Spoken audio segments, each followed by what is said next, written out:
Welcome to a very exclusive edition of the Dateline Downtown podcast. I am your host, Juan Hernandez, and today we have a very special guest, Adam Scorgie. Welcome to the show. Thank you very much for having me on. And I'm not that special, but I'm excited to be here. Thanks You're again. special to us. Adam Scorgie is the producer of such documentaries like The Union, The Business of Getting High, and I Am Bruce Lee. You worked on that too, right? Yeah, I Am yeah. Bruce Lee. And Currently he is promoting The Culture High, which will be premiering at the time of this recording. Today is October 24th. We'll be premiering the night of, and I have not seen it yet. well, it just came out a few days ago, so that's understandable. I'm looking forward to it. Well, I'm pumped you're coming. Thanks for having me on. Yeah, it's I did another doc I was fortunate enough to work on. I'd love to tell your audience about because I'm proud of it. Is The Good Son, The Life of Ray Boom Boom Mancini. Right. That's right. one. It's a powerful doc, but I'm most commonly known for the two that you mentioned there, The Union, The Business Behind Getting High, and The Culture High, because that is, me and a small group of guys from Canada, director Brett Harvey, Stephen Green, and a few other producers are really, as we were talking before we started recording, that, we got lucky. We went out and worked and when I say lucky, there's an old expression that came from an athlete that it's like the harder I work, the luckier I seem to get. It was a golfer that said that. So I do believe we worked our fucking asses off. We spent 4 years grinding. We did everything you weren't supposed to do on The Union. We borrowed family money. We went and produced a documentary ourselves, which documentary in the film world, just the D stands for death as well as documentary. That's just not. And we borrowed family money, and a lot of it. And actually last night it was really, I'm here visiting my parents in Texas, and my stepdad and my mom are the ones that gave me the money for The Union. And we originally borrowed $240,000, and I've got that down recently to $55,000 left owing. And my parents said, no more paying us back. You've worked hard enough.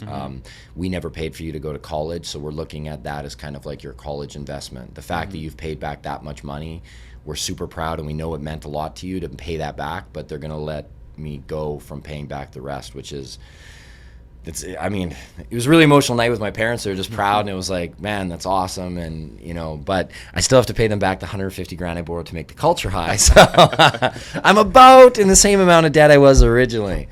But yeah, we were talking that it just, luckily we made The Union, and it, because of technology and the way it has come, the film went viral. It's been viewed well over 10 million times worldwide if you go by all the YouTube counts and Netflix and DVD and everything else. And it became this cult phenomenon that we just could have never expected. And it's a tremendous honor. So that's what led us into The Culture High, is that we did not want to do another cannabis-based film. We didn't want to do another one about drug policy. But the audience demanded it. Because we built this online audience kind of organically and accidentally through Facebook and social media, which that's a funny story in itself, because Facebook at the time when it was coming out was not like it is now, where every business and things like join us on Facebook and Twitter. When I started on Facebook, people made fun of me. They're like, why are you spending so much time on Facebook, this stupid thing to talk to girls like and stuff MySpace. Yeah, they were making fun of it. They're like, what is it? And I was like, but to me it just connected, because we did The Union.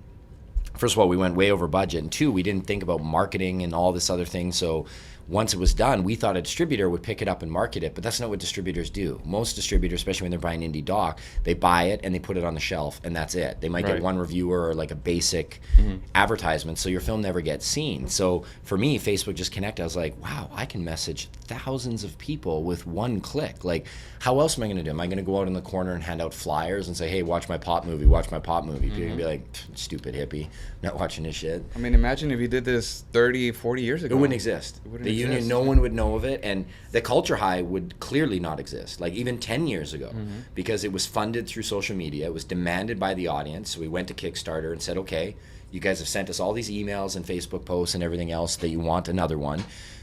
We need this much money to move forward. And they answered loud and clear. We raised $240,000 in 42 days. 3,500 people said, fuck yeah, here's my money, get this film made. So just even the financing for the second film, it would not be possible if it wasn't for the new age of technology. It was, the first film was discovered and became a cult classic through the internet. The second film was funded and went into production from the internet. And that's why we did this interesting release platform where we have a hybrid. We have a traditional release in North America through Phase 4 Films, which is now Entertainment One. And then we have Vimeo, where everywhere else in the world no longer has to wait. We said, no, we want everyone in the world to be able to get the film at the same time. So on Vimeo right now, you can watch the film anywhere in the world other than, sorry guys, Australia and New Zealand. We pre-sold Australia and New Zealand to Eagle Entertainment, so they're releasing it in January, so you have to wait a little bit longer. But everywhere else, Philippines, Norway, South America. Hang on, I heard my... Sorry, guys. My little man's iPad is pretty loud. I'm going to turn it down so we're not interfering our podcast here. Wow, you continue? That's correct. You mentioned... Actually, I've read something the other day online regarding the Culture High that it's currently being submitted for consideration for an Academy Award. For the best documentary category. Is that true? Or? Well, see, here's the weird thing about that is you're not supposed to advertise that you're doing that. Oh. So we have done everything in play to be able to submit, right? We did a screening. We did a 1 week in New York and LA, which is your qualifying run. Right. And then we submit. So, but there's so much more to it, and you're not supposed to actually announce. But someone did. I don't know if our publicist put that out or whatever, but right. we are trying. We're seeing that. And I mean, the reviews, especially for pot film, have been amazing. I mean, we've been ripped by a few people, but it's just going to come, right? The Hollywood Reporter, LA Times, and Variety really gave us a shellacking. But Newsweek, New York Times, Film Journal, LA, several other outlets gave us great reviews. We had one from Hunter College, the Hunter Word, gave us just an absolutely smashing review. So... can't go by the critics. I was actually surprised we'd gotten so many positive reviews to start. I was waiting for a lot more because, like we even talk about in this film, with media, a lot of the times it's not even that, you can show people facts, but the facts won't penetrate because people are defending their egos. They're defending their point of view and their badge of identity. And that, when you see some of these reviews, not to call anybody out, but they're targeting the issue much more than they're targeting the film. And if you really read it, you can blatantly see, because they use some very derogatory terms, saying the only people that'd be interested in this would be stoners, which is such an insult because, I mean, we had Richard Branson interview, we had the former deputy drug czar sit down with us, former Supreme Court judge, Judge Jim Gray, former LA narcotics officers. It's ridiculous. We had super, super intellectual people sit down and educate us on how things are really going. So to use those terms, it's a play on words. But if you're clever with words, you can really... That's why debates never get anywhere, right? Because it's just two people defending their egos. And you never get somebody in debate being like, wow, that was such an amazing point of view you brought up. I've now changed my perspective. The whole thing is to defend your ego until the bitter end. You can be shown, you can be like, this pen is red, and everybody can clearly see it's red, but you're going to defend that, well, no, it could be considered maroon, it could be considered another color. Right. Do you think that's a generational type of thing where... No, that's a human culture thing, and that's what we get into in this, is that it has been ever since. I mean, if you look, other things have come with the similar argument.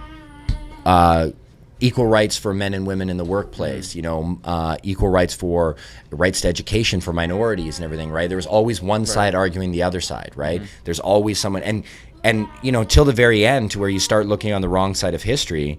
It's pretty dumb. I would hate to be the final guys, if you look back in the history book, that were arguing that women shouldn't have equal rights in the workplace, or that minorities shouldn't be allowed to have rights to education. If you were the final people but there were stand in Congress trying to say, nope, we shouldn't do this. You look like an idiot now, right? And that's what's starting. It's not quite there, but with drug laws, we're starting to get to that place, because the one thing with drug laws that just does not make sense, and here's the thing I say in a lot of interviews from the people that I interviewed with, is that, okay, if you think cannabis, which is the main focus of our film, has harms, which it does, just about anything has harms if abused, but those harms are not as harmful as taking away your right to education, giving you a criminal record, preventing you from getting back into the workplace, and preventing you from traveling, because that's what happens to you currently in most states of the United States if you get caught with it. So this premise of, we're going to protect you from harming yourself, therefore, we're going to harm you further with criminal penalties and punitive damages.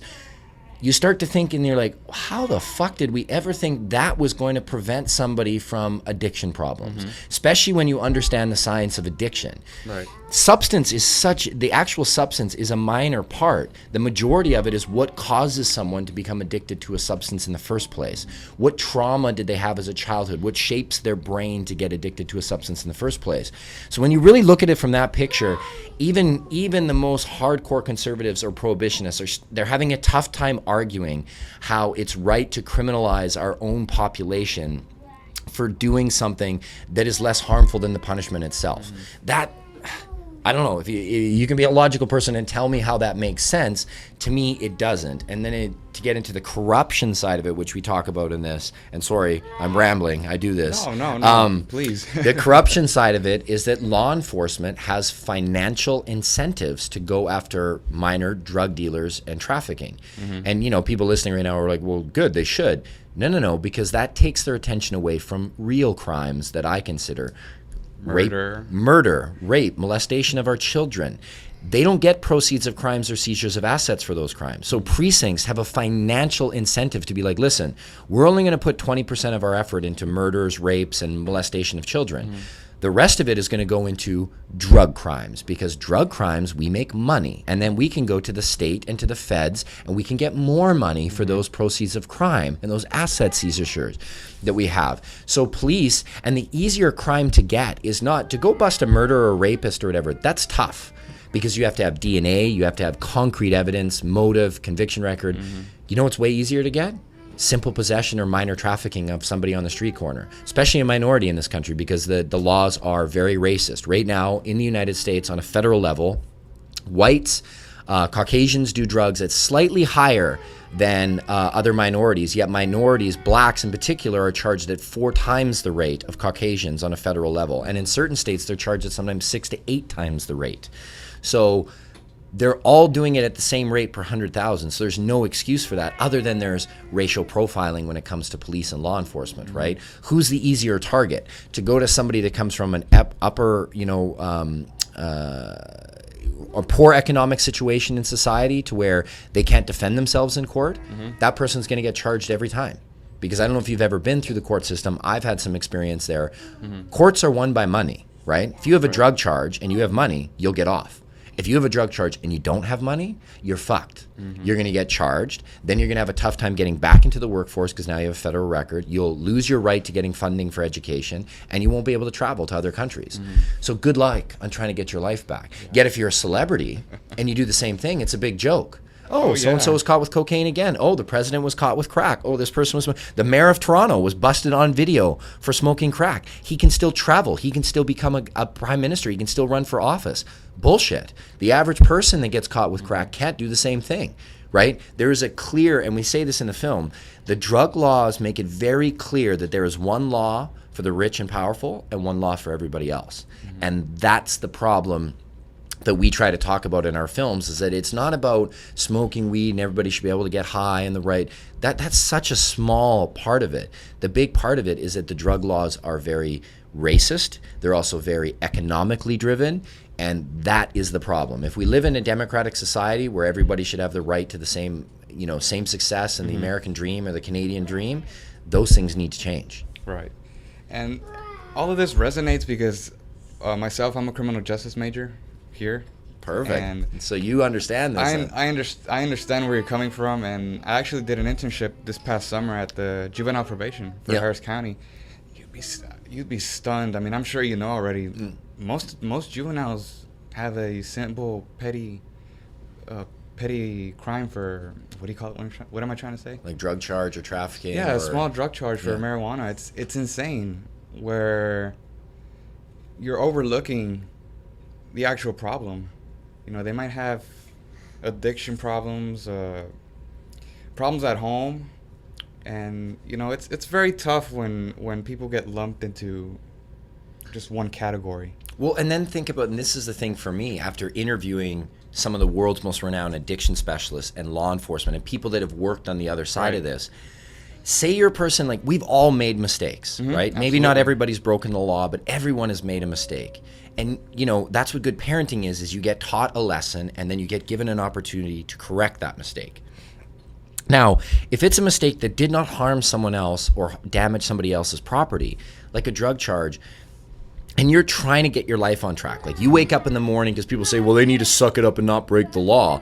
Well, okay, that's easier said than done if you come from a poor economic situation where you have nothing but shit surrounding you. You have bad parenting, you have no good role model, you have no way to get yourself out of that. And then when you want to get yourself out of it, you've got a criminal conviction, a federal offense. So even if you wake up and you're like, that's it, I'm going to stop hanging around the friends I am, I'm going to get my life on track, and then you go out there and you're hustling and you go for a job, and do you have a criminal record? Yes, I do. Yes. Denied. Next job. Do you have a criminal record? Yes, I do. Denied.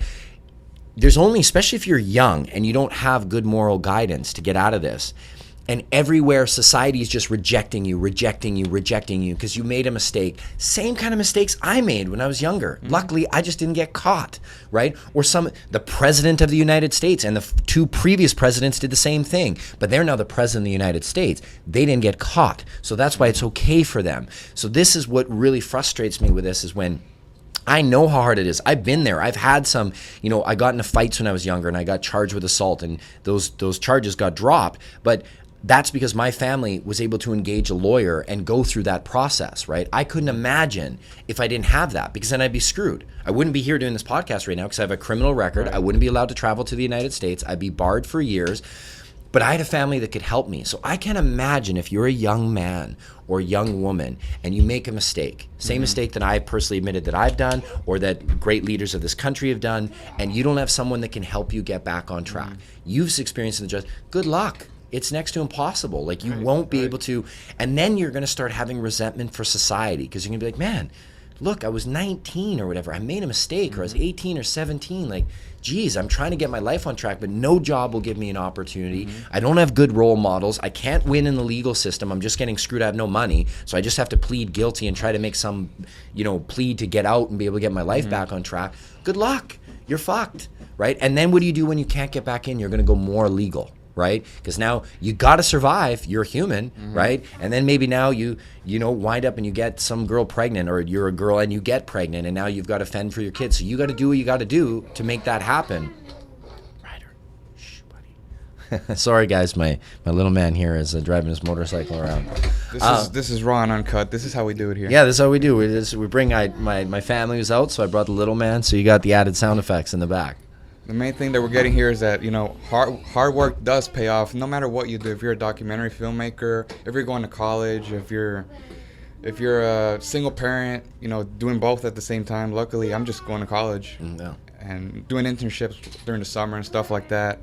But I actually put that on my business card. Has creative hustler on it. Like I put that on my own because I find a way, and you're going to, whatever that is, there's going to be tons of struggle. If there isn't struggle, then you don't know what success is, because that's part of it, right? Seeing the down lets you know when the ups are there. There's an old expression, I believe it was Larry Holmes that said it originally, or Joe Frazier. They said, everybody wants to go to heaven, but nobody wants to die first. Right? And if you think of the context of that as like, okay, everybody wants a success, but everyone forgets how hard it is to work there. Right. And often, that's where I look at a whole bunch of people when you see somebody blow up in whatever industry it is, and you're like, oh man, that guy just came out of nowhere. Look back and look how hard that guy was hustling, and you'll probably see if it's a musician, he was slanging CDs when he was 12, right? On the street, like his first album. I read a good thing, whether you like Lady Gaga or not, a very interesting thing was brought up on Howard Stern's interview with her, is that when she went to a place where there was a potential record artist or a record label for her to see, and she'd be like, man, I got this album, I got this single, you got to listen to it. And the guy would be like, great, where is it? She had it right there ready to go. I have it in a thumb drive, I have it in a single, I have the full album. Like, what do you want? What do you want? Not missing that opportunity. And that's called being prepared. And that's what people forget in a lot of times, especially the entertainment industry. They think it's like, oh, I'll just randomly be discovered or something like that. No, like anything else, it's being fucking prepared. And when you're prepared, I've met this with the young artists all the time. They'll come to meet me and they're like, I got this great idea for a movie and it's like this. I'm like, awesome, where's the script? And they're like, well, I don't have one yet. I'm like, well, then you don't have anything, right? Because an idea is just an idea until you put it on paper. And people are like, well, I'm not good at the paperwork. I'm like, you think I am, right? I didn't graduate from college because I sucked at fucking paperwork, right? But do you know how much paperwork I have to do now? shitloads, more than a Tons. college semester. People would Tons. want to quit if they saw the shit I have to do. But you know why I'm able to do it is because I love what I'm doing. So trust me, I get up in the morning, I'm like, oh my God, I have to do all these government applications and Canadian media. Like, I want to shoot myself. But you have to. But do I it. know, You like, have nobody to do else it. is going to do it for Right. me. You So I do have it. to get it done. But when you do that, the thing that does help you and I talk to because I meet young artists all the time. If I have time, I will always sit down and give people, because I hope they don't make the same mistakes, or I hope it can be a little, I hope that if I share the little bit of information I know, that it won't be as hard for them. I hope they can, bounce over some things that I had to go through. I like to pay it forward. As cheesy as that sounds, I really hope that, and I don't do it for any kind of ulterior motive, like hopefully, well, I mean, I do hope they get successful, and then down the road they remember me and they have like a hit show and they're like, hey, Adam, you came when I was no one and I'm going to have you back on now. It keeps you grounded at the same time. Exactly. Keeps you grounded. And I feel good. Like, what you put out is what you get in. And if you keep doing for other, I think that's the whole reason why our films have been successful is that, people sit down with my crew and I, and they're like, man, like, you guys are just like regular dudes from Canada trying to make it work. And I'm like, yeah, I think that's what everyone's trying to do. So they connect that, and then they want to support. They're like, man, I want to see you do. I'm going to go buy your thing. I downloaded it originally because I didn't know, but after meeting you, I'm going to go buy it. I'm going to tell everybody they should support you. Right. But what it does going back, when I meet with young artists and they have an idea, whether it's for documentary, TV show, podcast, like, put together your business plan and pitch package, right? There's no excuse now. Literally, you can go to Google and be like, how do I do this? Whatever it is, like, how do I write my first book? How do I put together a podcast? How do I do this? That shit wasn't around when I was younger, right? Or here, how about you go play out there, buddy, and play on your iPad? He turned on the printer there again. That's fine. What it helps you do as well, when you put together this business plan, is it actually helps you formulate your idea into something tangible, right? Once you put together, whether it's a pitch treatment for a doc or it's a script for a film, by you sitting down and forcing to do the stuff that sucks, it helps you to have it nailed. So then when you have that opportunity, like a Lady Gaga or something, you meet that guy and he's like, hey, I really do like your idea. Do you have a pitch? Yes, I do. Right here. And then when he's got the objections, because you're going to get it, no matter how great you think your idea is. Everybody thinks they have the best movie in the world and the best idea for a film. Everybody does. But then when you've formulated this thing, you're ready for the objections. When people say, well, I kind of like the idea, but wasn't this done before? Then you're like, I'm glad you asked that, Juan. This is, yes, there have been these films, and you have subject A, B, and C, but this is how mine is different, right? That's what doing the work that sucks of putting it on paper and putting it into a script, treatment, outline, business plan for a podcast helps you to identify what makes you different. And what I like to do, because I originally came from an acting background, you don't have to do this, but I think it's really good, is literally sit down with a friend and role play. If you're pitching this, if you have an opportunity to pitch to someone that could change your career, whatever that business is, even if it's not in the entertainment world, have a friend or your parents or somebody role play on what they're going to do so that you're so ready for that interview, right? Like, pick apart your own resume for a job or thing and say, what are they going to try to say? Okay, they're going to try to say this. Okay, they're going to try to say, pick 5 things and then pick what are the 3 top things and rehearse those so that, like, literally as the person says it, you're smiling underneath being like, I'm so ready for you to ask this fucking question. I can't ready to knock it out of the park. Right. And for me, that's why it's funny, because actually, even when I go for, when I was still hustling and doing, day jobs and trying to be creative, I used to love the interview process, and people were like, man, you're crazy. I hate the interview process. But me, I came from an acting background. I went to film school in New York for 3 years. Like, I'm used to auditions and getting rejected all the time. So literally when I went in and I had a resume, and as you guys have seen this podcast, I don't shut up. So it's easy for me to flip the gab. Keep going. So when I would go in for these things, like, literally there was times when an employer would sit back and they would try to be like, so, I noticed this on your resume, but what about this? I'd literally be thinking, like, I actually rehearsed that the most. I'm so glad you asked that. And I also did sales for several years. So I'd use the sales regime and I'd be like, Juan, great question. I'm actually really excited you asked that because, right? And that's a whole sales spin where you're not knocking them. You're actually saying that is a very good point, but here's how I'm going to sell you at how that point doesn't equate when it comes to me. Were there any sorry to interrupt. No, go, man. Were there any actors in particular that inspired you to There's a ton, and actually mine are some of the unusual ones. It's not always like the guy that's the most talented. Like everybody's like, well, I love like the Johnny Depps and like the. I actually like some of the guys that you wouldn't expect they succeed. Like I'm a huge fan and he did fuck, but Arnold Schwarzenegger. Right? Oh, absolutely. Like, I mean, what that man did, and I think Bill Burr does a bit on this. It's actually hilarious, the epidemic of gold digging whores. But he brings up some very, like, great comedians. He brings up some very valid points of things that, where he said, here's a guy that came from a tiny, tiny country, right? Austria, I don't know what but it's tiny. It's smaller than Canada for population and size. He revolutionizes working out. Before him, there's only something like 600 gyms in the United States. It was not a big thing. After him, there was like 3,000 in the first year. He revolutionized men's bodybuilding and fitness and the form of an action star and what they look like. Right. Then he not only did do that, then he goes into acting. Can hardly speak fucking English, right? And everybody's like, you're joking, you're right? not gonna make it. You cannot make it. He was told, you'll never make it as a bodybuilder, right? And he was like, no, I will. They're like, you don't even like PE and stuff like that. You're not like, he wasn't athletic like a jogger and stuff like that. So people were like, you're a wimpy, frail kid. Like bodybuilding, get out of here. Revolutionizes bodybuilding. Now you see his picture all over Everywhere. You go to any, Gold's gyms, go to any gym in the world, and there's probably an Arnold picture, right? He revolutionized men's bodybuilding. Then that wasn't enough for him. He's like, no, now I want to get into acting. And people are like, you're an idiot. You can't speak, you can hardly speak the language. You have a horrible accent. Not with that body. And with that body, you're this big meathead. It's not going to happen. He still, to this day, I don't think anybody has made more money in action films than him. Could correct me if I'm wrong, but I still believe he holds the record. He's up there. If he doesn't hold the record, he's like number 2 or 3. He's up there with Stallone and Revolution, all those guys. He's, revolutionized bodybuilding. And then, to top it off, he's like, oh, I'm going to get into politics, right? And like Bill Burr teased him, things like, you want to get into politics of a state you can't even pronounce the name, right?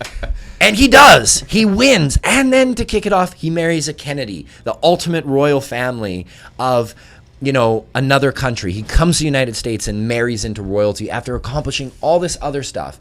Now, given that we won't get into, sucks, he did whatever with his maid. Humans make mistakes. That's a whole other issue. But let's look at what he accomplished, right? He came from this tiny country, got into politics. I don't even know how that's legal from like passport issue stance. Like I don't know how you do that. You go like, and Bill Burr puts in his thing. He's like, I work out. He's like, nobody gives a shit, right? He's like, I lift weights. Nobody cares, right? That is amazing. And then somebody else that really inspired me is Vin Diesel. Because there's another guy, his real name was Mark Vincent, and actually at my modeling agency in New York, they were one of the first people that discovered him. And he said the same thing, I'm going to be an action star, and people are like, whatever, I think he's originally from New York, the Italian guy, and they're like, get out of here. He was a bouncer in a nightclub before he got noticed in, what was the movie, there's a breakout role for him, I think it was Broiler Room, with Giovanni Ribisi and Ben Affleck were there. Oh, right. They're a small indie film that when I think that was what first got, and then of course Pitch Black, right, is what sent his career huge. But he was, I like those guys because they're the guys, to me, they're like the everyday regular guy that you think, fuck you, you're not going to make it. You're a doorman and you're going to become a big action star, right? And Arnold's living proof. I mean, I bought his book over the summer, still haven't read it, but it's split into those 3 parts: bodybuilding, acting, and politics. And it's huge. And he comes from a tiny country where that just shouldn't have been possible, right? He came from a tiny country, couldn't speak the language. Like, that's against all odds. Like, if he forget can do them it, and say, oh, man, if he can do it, anybody can. Yeah, and I love when he has a pretty great online speech, if you want to watch it, where he says, don't be afraid to fail. Right, I saw that. Right? It's such a great line because you are going to fail way more than you succeed, but everyone's only going to remember what you succeeded in, right? That is the part that's, other than controversial stuff. It sucks at all that, like, what happened later on, because it happens. A thing, and another thing Bill Burr brings up good about that, right, where him committing adultery and everything, people say that's atrocious, and then yes, it's like as Bill Burr says, it's a piece of shit thing to do, and it sucks. But it's got to be tough when things are thrown at you. I hear this when people are like, oh my God, like Justin Bieber did this or these guys. I'm like, man, we can't even identify what it would be like to be that famous and have women begging to sleep with you, right? Like, my only vice, I was never a big drinker. I was not big. Like, I know, weird. I did 2 pot films. I don't really smoke weed. And I was never big into. I had a little stint in high school. I did mushrooms for a while, and I enjoyed that because the self-reflection really took down my ego as a young, really testosterone-filled guy. Yeah, in high school where you think you're invincible and you rule the world, it was nice to be shaken to the core and realize you don't rule shit. It's like right? Joe Rogan says, you're just a tiny speck. Yeah, you're a tiny. You realize you're like holy, and that's why people say they freak out because it's like, oh, you realize you're not the fucking center of the universe, right? You are just a speck. But women was I fucking love women, but I was never good with them, right? I've had no game in high school, got shot down all the time.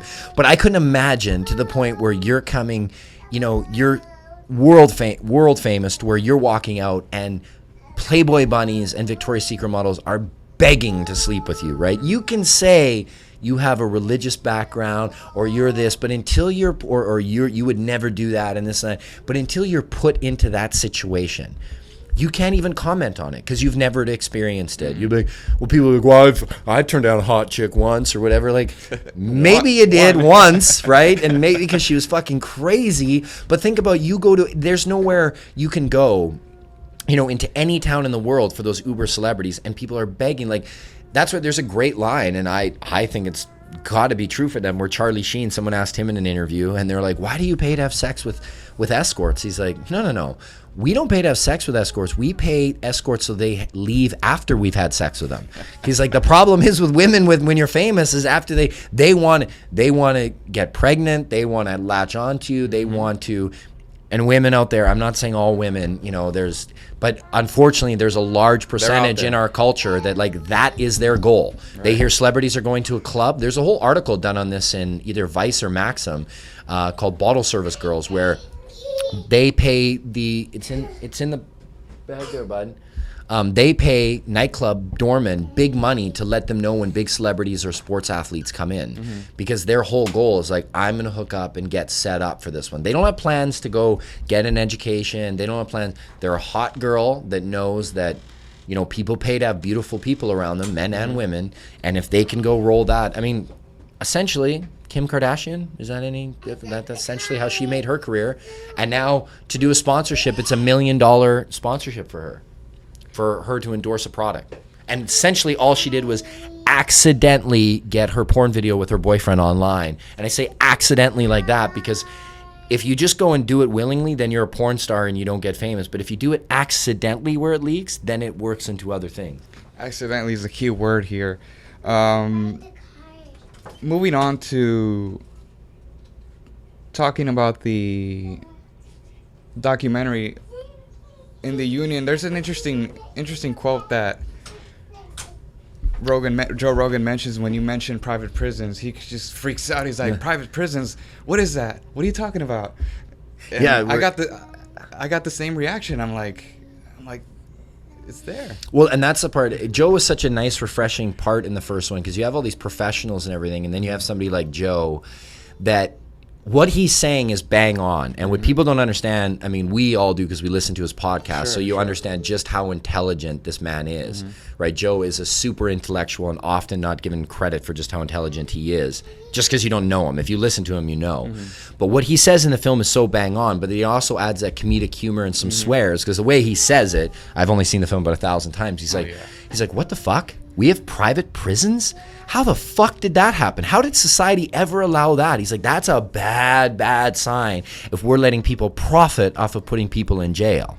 And then we have this again in the Culture High. We have Cenk Uygur from the Young Turks that says, he's like, we've forgotten how ridiculous some of the things we do are. He's like, so we're going to give people a profit incentive to put people in cages. I wonder what's going to happen. Oh, more people get arrested and go into cages, right? And as we were talking earlier in the podcast, what's the easiest arrest to get and convict someone? Simple possession. You can go out, they have it in their pocket, boom, all the evidence I need, you're fucked, right? Unless you have the money to defend yourself in court, you're getting charged, and you're probably going to go serve some jail time, depending on what state you're in. And the interesting thing about private prisons is even if the police do a great job and they lower crime in that area, say they lower it by 30%, doesn't matter. Private prisons demand the state and to keep the prison 80 to 90% occupied. So even if the cops do a great job and lower crime, the prison still has to keep its occupancy rate. So what's their easy target? Lower economic people with simple possession. That's the easiest. Here's an example of how this is happening right now that was brought to me by the former deputy police chief of Los Angeles, Stephen Downing. He said, for those people that say, oh, the drug issue doesn't affect me, in Los Angeles, there was 4,000 rape kits that were waiting to be tested. And for those that don't know what a rape kit is, it's a DNA forensic test that pretty much if someone did rape someone and they've got their DNA, you got them, right? It's what you need to get them. And you know what those are being held up by? Right now, there's only so much money and so much money for the labs for testing, and they're filled up with people that are getting charged for breach of probation for drug use. So when you say this doesn't affect me, if you are someone that I have a daughter, she's 8, and if she was molested or raped, that would be priority number 1. But you're telling me that her rape kit would have to sit idle because we're overloaded with people getting charged with breach of probation for simple drug use?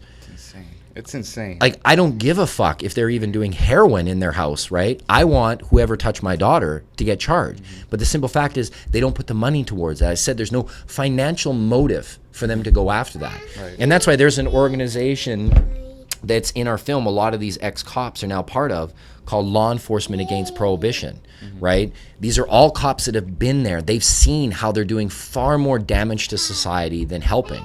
That's where I know all these talking points. It's not because I'm that smart. I'll tell you guys right now. I'm actually kind of dumb. But I've interviewed... off the paper right here. Yeah, I've interviewed the best people in the world. That's the thing, is I've interviewed the very best that have lived it, that have been there, that have fought it, that are now like... That's why the fact that this organization even exists, Law Enforcement Against Prohibition, has 55 chapters around the world. It has former South American presidents involved, former DEA, former prosecutors, former undercover cops, former narcotics officers, all that saw they were doing more damage than they were helping in the drug, specifically with the drug war. Because they're like, I don't see how taking a kid that was smoking weed in his dorm room out of an educational, Norm Stamper, the former police chief of Seattle, talks about a specific moment where he was kicking in dorm room doors because there were small dealers selling in the dorm rooms. He's like, but you know what they were doing when we kicked them in? Studying. They were smoking weed, studying their books. We kick open their dorm rooms. We took away their right to education forever. They weren't doing anything violent. They were selling a product that was in demand to the students that almost everybody did anyway, right? He's like, and then now they're in a cop car saying, holy fuck, my parents are going to kill me. He's like, meanwhile, I get a buzz on the radio about a domestic dispute where a guy's beating the shit out of his wife, but I've got to prosecute this kid that was smoking weed in his dorm room, right? That this is who I arrested. He's like, and now what did that kid do? I taught him to have a blatant disregard for the law because he was sitting in his own dorm room being like, okay, I do sell this illegal product on the side, but if it's not me, it's going to be somebody else. In fact, he took over from somebody else. And now he's taken out of that right to education where he probably would have grown out of it. He was getting his degree. Once he had his degree, he probably would have got a legit job like a lot of other people in legit businesses did. They did illegal stuff when they were younger, didn't get caught, and now they're not doing it anymore. And then he's put into the justice system where now he's going to learn the real hard way of what society's like. And then he's going to have, like I said, because he's already got disregard for the justice system, he's probably going to go more illegal because he's not going to be able to get his life back on track. And now he's going to do some real illegal shit. And this is where, and I'm giving spoilers to the Culture High, where we talk about how wrong the drug laws are and how they target people in poor economic situations. And you have to do some Google search here, guys, but you can find it. HSBC Bank, which I'm sure you guys are all familiar with, a giant bank, was caught laundering billions of dollars for the Mexican drug cartels. Billions. Which means that bank has, knowing how many people have died, we're up to 70,000 deaths because of the drug conflict in Mexico, more than has been since we've been in Afghanistan of U.S. soldiers, far more. It's almost double. I think if you go for the stats, I know it's 70,000 in Mexico, I don't know the war stats, but it is more. Yet you hardly hear about it. And here's the thing, HSBC laundered billions, caught red-handed, pleaded, and they had to pay a fine of $1.9 billion. Wow, well, when they say they're going after the big drug dealers, there's no bigger than that. When you're laundering for Mexican drug cartels, you have blood money on your hand. You have deaths on your hand from the bank. Right. Nobody goes to jail. Nobody serves 1 day in jail. They pay a fine, which to a bank, it's fucking nothing. They probably wrote the check as soon as they came out of the courtroom. They're like, perfect, nobody goes to jail. Here you go. Here's your check. Boom. We'll never do it again, meaning they'll just be more clever next time they hide their money. Yet, and we make this comparison, a woman in the film, woman of 4, single mother, caught selling $31 of marijuana is given 10 years. And that happened in the last 10 years, right? Because it was their second offense or whatever. So how does that make sense? Billions of dollars, meaning that you contributed to people getting their heads cut off, families being murdered, mutilated, nobody goes to jail. Mother of 4 sells $31 of marijuana, taken away from her kids, and put in jail for 10 years. That is not a good justice system. And yet we have stuff like alcohol and tobacco, which that's the whole ridiculous part of it, is that if harms is your concern, if you're like, okay, we need this, we need to protect the children, we don't want deadbeats smoking weed all day. Okay, if harm is your concern, you want to prevent harm, and you should make something illegal based on the harms, well, then I'm sorry here, people in Texas, the Texas diet should be made illegal tomorrow because it kills 5 times more people in America every year. Poor diet and physical inactivity kills roughly 150,000 people in the United States every year. You know how much all illegal drugs combined kill every year? Here's a stat that nobody thinks. They think it's this massive number. It's less than 30,000 people. Wow. It's not a huge, that's everything. That's crack, crystal meth, cocaine, all of them is less than 30,000. Now, given in that stat, there is far less people doing drugs than there are people eating poorly, right? So there is a big difference there. But the harm to society is much greater with our diet.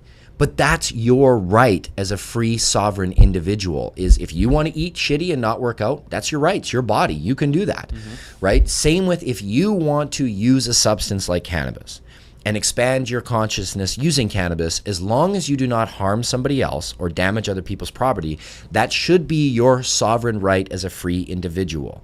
Our consciousness is the only thing that really makes us human. And if we don't have the right to experiment with it or do as we see fit, then how are we really free? Right? And I'm not saying everybody needs to do drugs to experiment. Some people use religion. Some people use meditation. Some people use working out. Great. But not everybody's body works the same. Some people need a little help. Some people might use that help from, that's why people do comfort food and eat like crap. I do it when I travel. I eat the shittiest food. And you can bet while I'm here in Texas, I'm going to have some queso and some great Tex-Mex. I love that shit. Man. But when I'm in my workout streams, I can't eat that shit. That's horrible for you. Or fast food that's all over. God, like, I don't even know what hamburger meat is in fast food places anymore. It's probably rats, but it tastes delicious. And that should be my choice to eat it. And that's the thing, and as I was saying kind of earlier in the podcast too, is that, you know, the whole idea of that we're going to prevent you from harming yourself from using cannabis because it can have harmful effects if abused. Carcinogens in the lungs, you know, it can have a whole bunch of side effects, far less than tobacco or alcohol, just plain and simple, just way less. But it can have harmful effects if abused. But to criminalize you for using it is far more harmful. So that whole thing of we're going to sell you, like, we need to prevent harm, therefore we're going to harm you further by using something that you're potentially causing harm if you abuse it and use it way out of, just doesn't make sense. And in fact, how we were ever convinced, it's actually a pretty great job of the government to convince us that we shouldn't even be in control of our own consciousness, that should be regulated and controlled by the government, and they should decide how we can and can't be in control of our own consciousness. That's ridiculous. 1984 all over again. Yeah, it's ridiculous. But you have some very, very intelligent people that know how to do so. And we talk about this in the Culture High, and here's another spoiler alert, is that when Nixon first brought on the war on drugs in the 1970s and really made it a big business and sold it as that, they'd already done research and found out that treatment works and incarceration doesn't when dealing with addiction. But the mass amount of financial support they got was overwhelming. So they went with the war on drugs. And let's realize this, boys and girls, people out there that are maybe studying politics. We've learned very clearly in the last 5 to 10 years that politics is a business. In fact, 95% of people that win on the federal level, it's the person that has more money that wins. Doesn't matter if you're conservative, liberal, a Democrat, or Republican. You have more money, you win. Business is politics. So politicians are not going to run on a campaign that's not going to get them elected, that's really for the people. They're going to run on a campaign that's going to get them elected so that them and all their constituents get paid. Because if they don't get in, they lose their jobs and they have to go to a new place.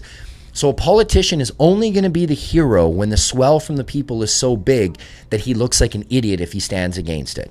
like I mentioned earlier, like women's rights in the workplace, equal rights for minorities to education, gay rights for marriage, and all those things, when the swell is so big from the people that the politician's going to look like an idiot standing against it, that's when he's going to come and say, well, I think it's about time that we allow women in the workplace, right? Because he wants to win. He wants to get paid. He wants to get into office. Because if he loses, his political career could be over. Or, you know what he's going to have to do? He's going to have to go to another political party, which means he might go from Republican to Democrat or conservative or to liberal or wherever. And that's where this whole game is fucking bullshit. They get you caught up in one side or the other. These guys all work. If you look back, a lot of the times they're jumping from whoever, because one governor didn't get elected, so they had to go to a different party, and then he was just a junior member at the time, and now he's going to work for another governor or another senator.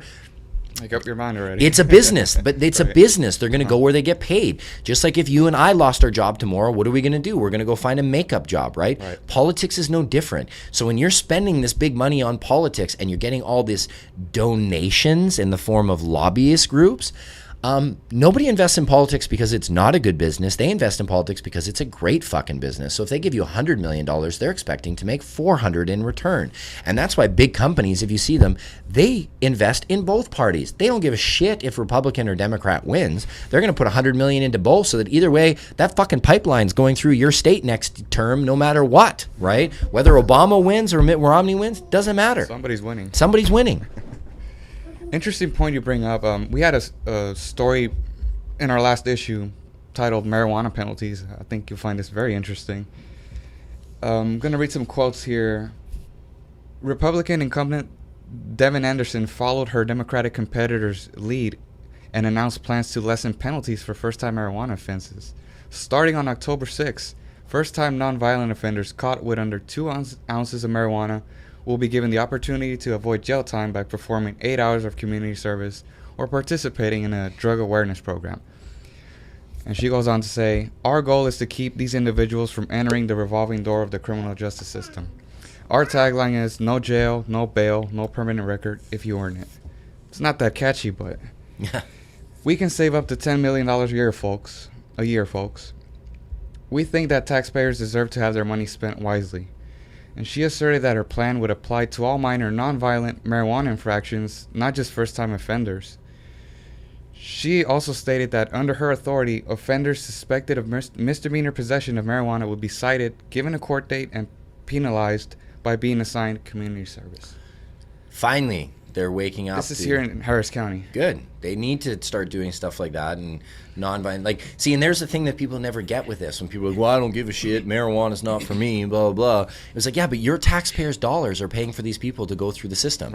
Right? And I don't want to see that. I'd rather see you go to schools, education programs, addiction clinics, treatments, like anything. Put it into anything. You know, we keep all these schools seem to be having problems. Well, maybe not in Texas because your school tax that you guys pay is ridiculous. That's why your housing stays so cheap here. But everything's bigger in Texas. Yeah. The school tax is crazy. Yes. Where my parents live, they pay $33,000 a year in school tax. Like 10 of my houses in Canada don't pay that much property tax. It's insane. Ridiculous. But but again, this is coming up now because the swell, you know, the horror stories when Colorado and Washington legalized haven't come true, right? 40 years of being told like, oh, it'll just be crazy. People will be doing crack in a week. They'll be killing people and raping babies. It hasn't come true. In fact, petty crime has gone down by 10%. Violent crime has gone down by 4%. They put $12 million back into the education system. They've done they've raised over $150 million in state taxes. They've done. It honestly is almost like a miracle. Like the stats are incredible, and you're trying to get opponents now trying to pick one stat. They're like, well, but this guy that ate an edible crashed his car and killed somebody. It was like, yes, just like the idiot that drank too much and killed a family too. Like, what are we outlawing alcohol? Or no. Texting. Great fucking example. Texting is. There's nothing. The studies have shown that actually being on your cell phone texting is far more dangerous than any driving under the influence of anything, because you're looking away for minutes at a time sometimes. Yet we don't make phones illegal. What we do is we put a law in that really penalizes people. And actually, if you want to talk about a law getting stricter, and I'm guilty of this too, I'm not trying to say I'm above it. I make the same mistake. I think the texting law should be really fucking strict because lots of people are going through red lights. They're killing families, doing all that. I'm not saying we should make phones illegal. What I'm saying is, though, if you're caught texting and driving, it should be right out of the gates, major fine, $500 to $1,000. Then I think the next time it should be more. And then after that, you should look at criminal penalties, right? Because it is very dangerous. And I do it. I'm guilty. I'm admitting. Hey, I'm not saying I'm better than anyone. I do it. But I shouldn't. I have children. It's really stupid of me. And you know what? If I got spanked really hard like that, where it's like, boom, here's $500 or $1,000, trust me, I ain't fucking doing it again, right? But not right out of the gates with criminal charges, right? But if you do it a couple times, then yes. Or if you do it and then you hurt a family, then they should really look like alcohol, being that, okay, your insurance is void and stuff like that, right? Like, you should be punished for doing something that can hurt others, right? Like, save your phone for when you get home. That's when it should be used. And I mean, especially now in an age where we're stuck on our phones all day. All day. We're just being bombarded with information. Man, I'm trying to... Like, that's something that's really come with me that I've seen with the Culture High releasing and the amount that the audience connects with me. And, you know, I try to get back to them. Like yourself, you just reached out to me on Twitter, right? And I get back. I try to stay... Can you believe how we got in touch? The interconnectivity is I mean, that's how my career... I don't know if I'd like to think I'm a talented enough producer that I would still have a career without this, but I don't know if I would, because my whole career... My first film was discovered on the internet. Second one was funded. And the community like this is why we have a sellout here in Houston, Texas. Like, you know, I've always connected with audiences like this, and I think it goes a long way where people are like, wow, you know, this guy's just like me. He's just trying to support his family and do something he loves to do. Like, you know what? I downloaded his work, but I'm going to go pay for it because I'd like... But I'm finding I really am having a tough time balancing, right? And life is all about balance. And I am struggling with that now because, you know, I have children, I have a beautiful wife, and I have a family, and I'm getting so caught up in my phone. Like, literally now, you know, when you get up and you have your daily routine, mine is like I get up, I get the kids ready for school, and then I have to sit and look at my phone and manage my phone because it's just like, oh my God, I have 52 emails, I have hundreds of social media things, like who do I respond to? And if you're a negative piece of shit, I'm not going to respond to you. I'll just tell you that right now. Blocked right away. I just don't have time to deal with you. But if you're positive, you're trying to be, hey, constructive criticism, I love. But if you're just someone that's going to try to insult me, I really don't have time for you. So, you know, and in fact, if you have time to write me, I think your life is pretty boring, and you need to find, you need to go after your passion, because if you're just going to take the time to write someone because of something wrong. But I don't get a lot of that. I will say, honestly, mine is 98% positive. It's amazing.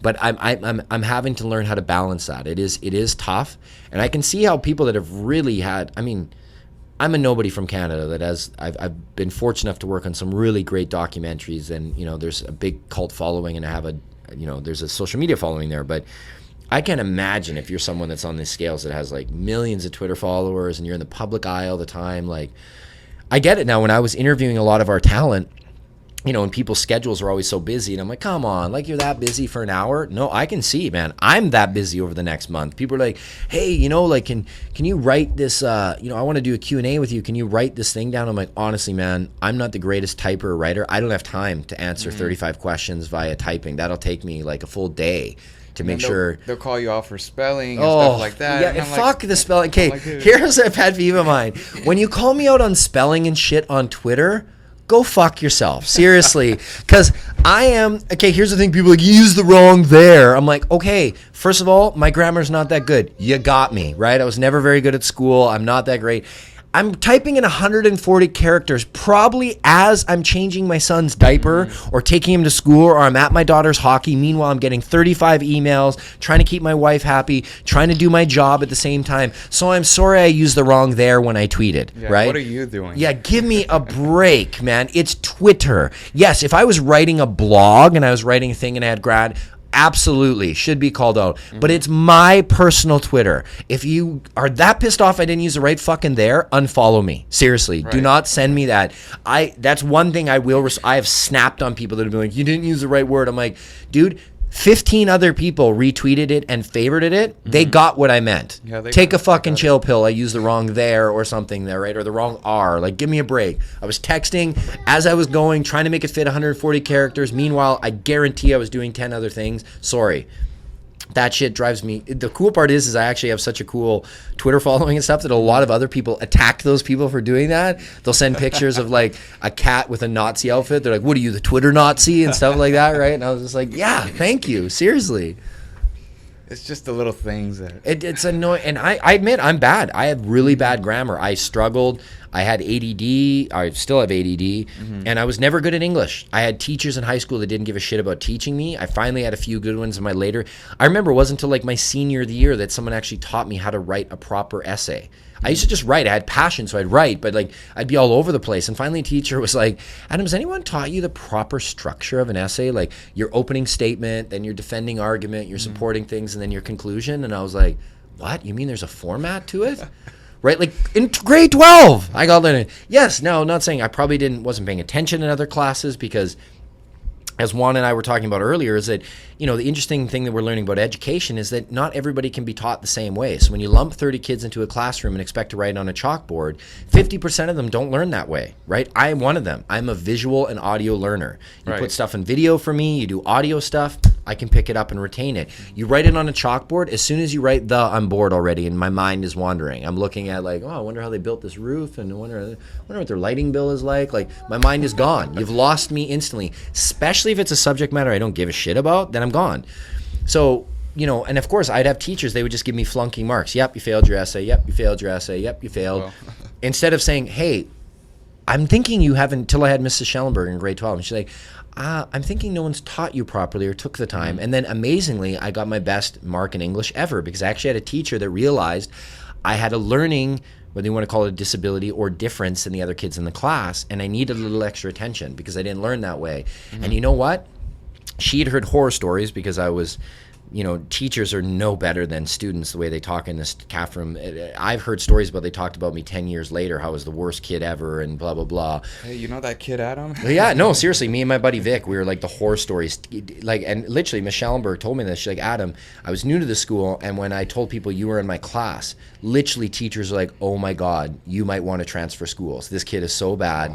Wow, she was like, I was terrified of you. She's like, I heard you were just she's like, but you were one of the biggest charming surprises because she treated me with respect. I would never disrespect a teacher that treated me with respect. And she actually tried to help me. So the worst thing I did in class is days when I was overexhausted because I would stay up late, I'd maybe sleep in her class.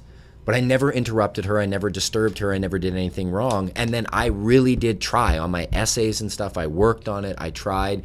And I did well. And she was like, wow. She's like, Adam, I got my best. For me, it seems awesome. I know for other people, it was like a C+. I was roaring that I got that. Other people are like, C+. Trust me, for me in English, that was amazing. It was like getting an A in my senior year. But I had a teacher that I connected with. And it was funny because just the other day, my best friend Vic, who was my partner in crime in high school, he ran into one of the teachers, Mr. Woodworth. It was an awesome teacher. He did a marketing class, and he really believed in us and defended us when everybody else said that we were just troubled kid. And actually Vic went up to him now years later and was like, Mr. Woodworth, I really just want to thank you for believing in us. A lot of teachers just written us off and didn't give us a chance. He's like, and you did. And he actually started to cry. He was like, oh my God. He's like, well, thank you for proving me right. Because he's like, I heard that you're a branch manager. And he's like, and I heard, you know, because this is a small town. He's referring to me. He's like, and I heard Adam's like a Hollywood celebrity now. He's like, so thank you for. And I was like, well, not a Hollywood celebrity, but I've been in the local press a lot. So, but that all goes back to kind of what we were talking about with the drug. Like, you know, I didn't smoke weed in high school, and I rarely drank, which was rare. Everybody else was boozing like no tomorrow and drinking, smoking cigarettes. Drinking like fish and stuff. Yeah, like I boxed competitively, so I didn't do that. But, you know, I used to fight lots was kind of my outlet. I used to, you know, that was my way. I was really insecure. You know, I really didn't take to other people picking on my friends. I was game to get, you know, and in Canada, we didn't have weapons, so you didn't have to worry about someone getting shot or stabbed. The worst thing was two guys went outside and maybe somebody else jumped in and Stuked it out. That was it. And usually when actually it's funny story because one of my daughter's best friends, Caden, her dad and I, like, we're all great family friends. I went to their wedding of only 20 people, very limited, and his tooth is still not, because we got into a fight and I beat him up in high school and I broke his tooth in half, right? But now we're buddies and we laugh about it, right? In fact, you're joking because my daughter kind of thinks his boy's handsome. She's like, oh, and I was like, Lane, I'm going to trust you to tell him that hands off. And he's like, oh, you're leaving that on me? And I kind of looked at him. I was like, I am, or it's round 2, buddy. And he was like, oh, we're going back there, hey? But I like that one of like, you live to fight another day. You know, you went out, we shook hands a couple weeks later, your buddies, it was like, whatever, right? Mm-hmm. That's changed in culture dramatically. But, you know, I saw, going back, sorry I got off topic there, but, you know, in schools, you know, teachers gave me a chance, I excelled. Right? I did good. I put in the effort. I turned things around. It's very rare when you get that opportunity. Very rare, There's right? Not that many teachers out there. No, that do that. So now, like we were saying earlier in the podcast, equate that to when you have a drug charge, right? Mm-hmm. Who's going to help you if you have shitty parents or you don't have a father or your mother left or whatever, right? And you don't have that moral support. Mm-hmm. You don't even understand what you're doing. Right? And the mistakes you make, and you're probably going to pull the tough guy role, like, I don't give a fuck the bull, right. Whatever. It's only temporary. Yeah, like, because you're young and you don't get it. But, you know, I saw personally, just with teachers that gave me a chance and I could turn things around. Mm-hmm. It's the same with minor possession or drug charges. Like, you know, if you're given a chance and educated on how to turn things around, most people will, right? They'll be like, man, like, you know, someone believe they're going to give me a chance. I'm going to try. But that's the problem, is usually the people that are suffering. And you'll see this in the Culture High. We say this. Dr. Gabor Mate is a world-renowned addiction specialist, says, you know, with people that have been severe addicts for a long time, he's like, there's enough punishment in there, in the addiction itself, that we don't need to add punishment onto that. Mm-hmm. And the fact that we ever thought that that was the way that we were going to incarcerate our way out of a drug problem in either America or Canada is ludicrous. It really is. It's becoming to the point where just about no politician or someone is, you've heard them all say, even the most conservative say, well, we know what we're doing is not working, but we don't know what to do, right? That's the safe way of a politician saying, okay, if you out me on, you know, harming somebody further than the harms of its drug itself, I'm not going to really have a good argument. So I'm going to say, I know what we're doing is not working, but we have to come with a better solution. I don't know what that answer is. Because they're not going to say anything until they know they can win on an election on that information. And until they have that, until the swell of the people comes up. And that's why even in the trailer, the Culture High, we say, you know, the great laws come from the bottom up, not from the top down. Right. You know, if you look at all the best laws that have been put into place in America and Canada, it came from the swell of the people, and they demanded it. Mm-hmm. We've really come a long way since the release of the Union. It's been what, 7 years? Yeah, 7 years. Could we expect another documentary in the next 7 years? A lot of people are asking. I don't think so. I think we're done with. I mean, who knows? Because we never thought we'd do the Culture High. So there's always a possibility. But I mean, do you think that marijuana will be legalized all over the United States? You have to watch the film for one of our answers in there, but. I think it's inevitable that eventually. I think Texas will be on the ballot, but it'll probably take like maybe 15, 20 years. Yeah, it's not going to, because you have very intelligent people that can manipulate words, and they'll go to the same things. What about the children? We can't be giving them the mixed moral message that this is okay to do it, and blah, blah, blah, blah, blah. And the masses will buy it. And the masses will buy it. They'll be like, yep, I don't want my children on that shit. Nope, no fucking way, right? So they'll jump on that, even though, like, what's the message? What's the biggest sponsor of all pro sports? Alcohol. Right? You want to send kids a mixed message. Stop allowing them to. Pro sports and alcohol should not be mixed, right? But they're the biggest advertiser of football. They're the biggest advertiser of hockey. And alcohol, as someone that used to own a nightclub and used to sell that shit, no more destructive. There's actually a huge study done in the UK of the most destructive substances to an individual and to society, and alcohol is number one. Ahead of crack, ahead of crystal meth, ahead of cocaine. Alcohol is involved in more murders everywhere in the world than any other drug on the planet. Alcohol is extremely dangerous. It is extremely harmful, right? All those cancers that people are getting when they're later, stomach, liver, kidney, can all be contributed to the wonderful thing of alcohol. That being said, I don't think when it was under prohibition that was better. You know, having a regulatory model is best. And I hope with cannabis they can kind of find a medium way. Like, I don't think that marijuana, although it is far less harmful, I don't think it should be advertised as a sponsor for pro sports. I don't. And I don't think alcohol should either. But that's kind of the battle you have to find with a capitalist country. Maybe just a decriminalized model is the best way, but the problem with the decriminalized model is then you're still leaving the manufacture and production in the hands of criminals, and tax revenue is not going into the state. So every state, kind of like alcohol, can kind of fix. You know, you have dry states, you have other ones, can kind of find, because let's look at the United States as a whole. I lived in Texas and I've lived in New York. You may as well be in different countries, okay? They may be in the United States, but they are completely different. So every state needs to find what works best for them. But as we said, the one argument, incarcerating your own population and your youth is the one thing that is not working in any of the states. So you need to find a solution to that.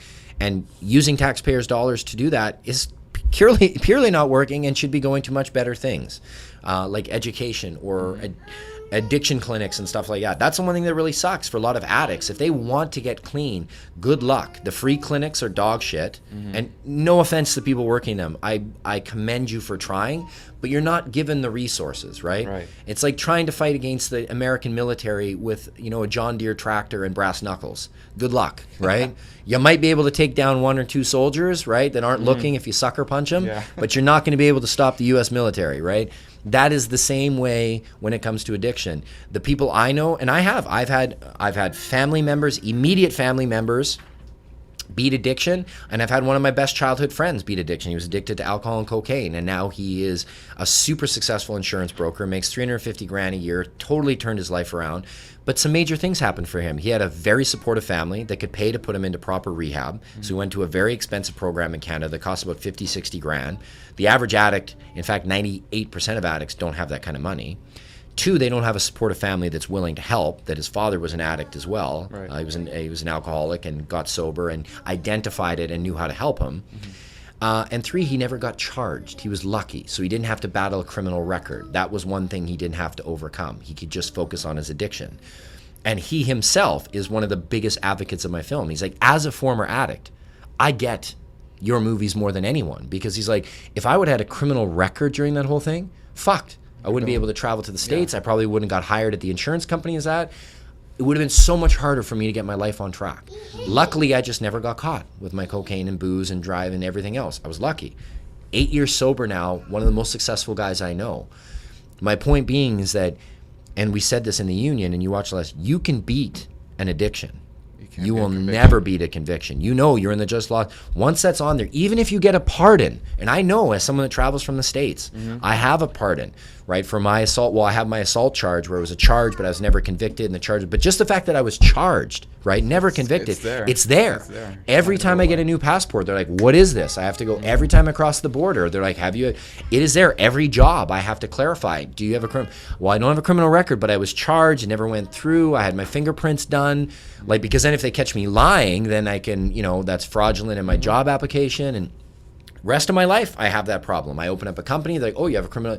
Yes, I have a charge. I wasn't convicted, blah, blah, blah. It goes back and forth. Like, I've seen it, and I can't imagine what that's like. Like I said, I had a family that could help get me through it. I can imagine for a young man or woman that didn't have family support or the money to help with that, you're fucked. Good luck and try. The borders now are all digital. Like, if you have a offense and you cross, it's there. They got you. You're going to Canada, it's going to show up. You're coming to the United States, it's going to show up. And that's our future engineers, future lawyers, and scientists.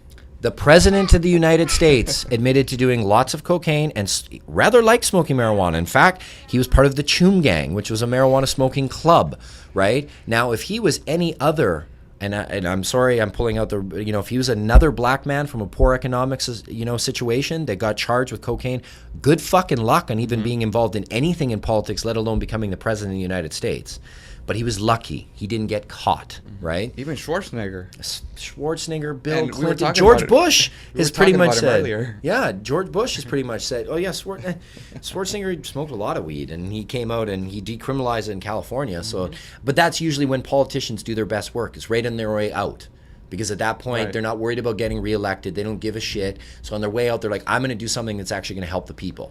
Right? I don't care because I'm not trying to win. I'm not trying to get reelected. So, boom, here you go. Done. I'm out. Right? See you. So now I'm remembered on a good note because I did something that helped. Right? Obamacare. Yeah, that's it. See, and the thing about, and I don't know everything about that, but, correct me if I'm wrong. Aren't there some good points to Obamacare, though? With there all are. the faults? There are. I mean, there's always going to be, like you said, there's always going to be good and bad things out of it, but it's helping a lot of people. Yeah. See, and here's the thing that Jank brought this up on the Young Turks, and he's like, the reason why all who were opposed of that originally were so opposed of it is because once it comes out and all the horror stories aren't there, like, yeah, maybe the first edition isn't right? You have to mold it, work it, find out a solution that works better for everybody, right? Like lots of laws, or like, look at the first Chevy that came out. It's a piece of shit compared to the stuff that's made now, right? You can hone it, make it better, brakes better, transmission. Same with laws, right? So, but the scare story was if it comes out and the world doesn't end as it was sold, like, oh my God, communism are coming. Like the stuff that is used is like, well, terrorists will find a way and they'll use Obamacare. And it's like, what are you talking about? But they put you in these scare tactics, and you have some pretty intelligent people manipulating the words very well on TV that get you caught up. And then you find out at the end of the day, like, oh, well, you know what? Actually, like certain people, like actually all the artists that I interview, like Cara Santa Maria and everything, they're like, for me, Obamacare is great because I'm an independent contractor. I'm an artist, so I don't have a company that covers my medical program. So when you say you have this wonderful medical program, not for artists, right? Until you become a major artist where you make $200,000 a year through SAG, then you get proper medical. But until then, even Cara Santa Maria, she's very well known, right? If you guys don't know her, like, I mean, she's on the Young Turks. She was a Huffington Post coordinator. But she's like, I was never worked enough for Huffington Post for any of them to cover me. So she's like, for me, Obamacare is great. I actually have medical now, right? So that's for me. I don't know enough about it, so I don't want to get down that rabbit hole. But, as Jank was kind of saying from the Young Turks, is that he said, all the horror stories weren't there. And now you can look at alternative programs that might work the best for society in general. You've opened the door now, right? And now more conversation can happen. Right. They can make better things. Realizing the one thing that was pretty apparent, besides the people who were making a lot of money, is that the current system was neglecting a lot of the American people, right? When you heard that, especially me, when I heard that there was veterans that weren't getting covered and stuff for their PTSD, like, how do you go defend, especially in these garbage wars we're doing now for our country, Ryder? Hey, yeah. How do you go defend your country and then not be covered under the medical program when you come back? Like, I just don't understand that. That doesn't make sense. That makes no sense. I never understood that. Yeah. Never. Risk your life, especially because we're finding out, not that anyone was ever really in support of war, but wars now we're finding are much more of a business. When you were doing like world wars and stuff like that, it was not taking anything away from soldiers. They are amazing people and braver than me, because I do not have the balls to go over there and do that shit. There's always a reason for war. Right. They find a way, but during the world wars, we saw there's more. It was more. They fooled us better. Where the evil Hitler, like people that would have never signed up. Nowadays, we're like, I'm signing up because I'm preventing that fucking gangster from taking over, right? Whereas now people are like, this is kind of an oil issue, and they're selling it under the idea of this, or selling it, I don't want to sign up. But either way, when you go sign up, like, and you defend your country, I never blame the soldiers. Those poor guys are doing, and they're under immense circumstance. I can't imagine. Kudos to you guys. Support for our troops. Major. Absolutely. They need to have great medical plans when they come back. I can't imagine the stress of seeing friends of yours get blown up and having to go kill people and train for that. And like, Jesus, those guys should have the most comprehensive medical plan when they come back. My dad said we used to have a neighbor when I was maybe like 2 or 3, and I think he had I think he fought in the Gulf War. Yeah. And he told my dad that he could never sleep. Yeah. Because he was always dreaming about the stuff that he did over there. I couldn't imagine. You're forced to, especially now, because the enemy isn't like it was in the world wars. Like, it was Nazis versus allies. We get it. Bad guys doing horrendous things. But now you have these young kids that are trained to be terrorists, right?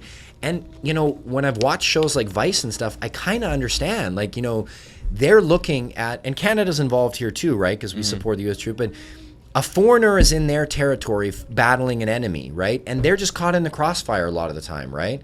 A drone hits, kills their family. So now who's the enemy to them? Who's the terrorist, right? They're not educated. They don't have our news. They just saw a U.S. drone bomb their house, killed their family. So who's the enemy to them? Right. Us, right? Right. Like, think if that happened to you. You're here in Canada, the United States, you're living in your house, and a drone comes and bombs you. Whoever bombed, that's now the terrorist to you, right? So now you're fighting children that don't have families, and they're joining terrorist groups like ISIS and stuff like that because their families were murdered. Vice did a very great piece on this, actually, how I think it's in Syria or something, where for every drone strike they gain 50 new enemies from families that were incidentally murdered or something like that on average. It's incredible. On just one airstrike. On one drone strike, because the casualties that are done, because you kill one family, they have uncles, mothers, sisters, they have all these people that are now like, you're the enemy. We weren't involved in this bullshit. We don't like the Muslim Brotherhood or whoever either, right? We're trying to just survive. We're just born into this shitty situation. We're hanging in there. We're hanging in there, and now we got bombed by one of your planes, right? Or your drones, or killed by your soldiers.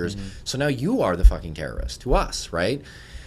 And it was so interesting to finally hear like brave advice to take that piece, right? Because a lot of people are like, you know, you have to be on one team or the other. But when you heard that, like, if you put yourself in those shoes, like, and I live in a small country in Canada where we don't have a big military, and I'm thinking like, hey, I'm here with my family, and I went away for work, and my house got blown up in the crossfire. Who did it? Right? Who did it? Yeah. They're now the enemy to me, right? And that's the thing of where you're starting to see, like, I don't want to take the hippie angle, but how do you ever win a war like this? You're creating more enemies every day because you're bombing people. You got one of the bad guys you wanted, but you hit 15 casualties in the process, and now all their families now look at you as the bad guy. Oh, we'll reconstruct. Oh yeah, good luck. Good luck. Good luck on reconstructing. I couldn't imagine. I'm a pretty peaceful guy now, but I mean anyone, take their children away from them when they weren't involved in the conflict, and now you have an enemy for life that is willing to do whatever it takes to hurt you. Right? Take somebody's child away when they weren't involved. Man, you've got, and that's what scares me about this is I just don't see us winning. Ever. I don't know how we can, because we continually bomb the shit out of them. They continually get more and more, like, look, everywhere we went now there's worse, right? Like Iraq is worse, right? A lot of studies are showing, and not that, hey, I can't pretend to even imagine that I understand how all these conflicts go, because there's so much shit behind them. But I'm in the same boat. But there's so much worse going on in these countries where we've now invaded than it was before. You interview the average people, they're like, man, we want our dictator back, right? Like, the problem is in a lot of these countries where socially they're behind us by thousands of years, right? They're so behind socially. They might have the technology for weapons, but they're really behind in a social way of thinking. Back to the Stone Age. Essentially, right? To try to convince that, to get them on board, like they almost need dictators. And I'm not saying like advocate for dictators, but you kind of got to have the lesser of two evils, right? Where it's like, okay, you had a dictator, but you know what? You used to be able to travel there, and they actually used to have like UN summits and stuff. Like there was actually conversations going on, and now you got rid of the dictator, and now it's just a melee. There's just terrorist groups running countries. There's essentially gangs controlling the streets. Like there needs to be some type of order, and no matter the order, but some type of order. It sucks. It sucks that we aren't more evolved as a human species to be able to figure a way out of this. And then of course you've always got financial interests that are always going to manipulate the facts to make sure that we don't get out of it, because somebody's profiting really big from a certain way.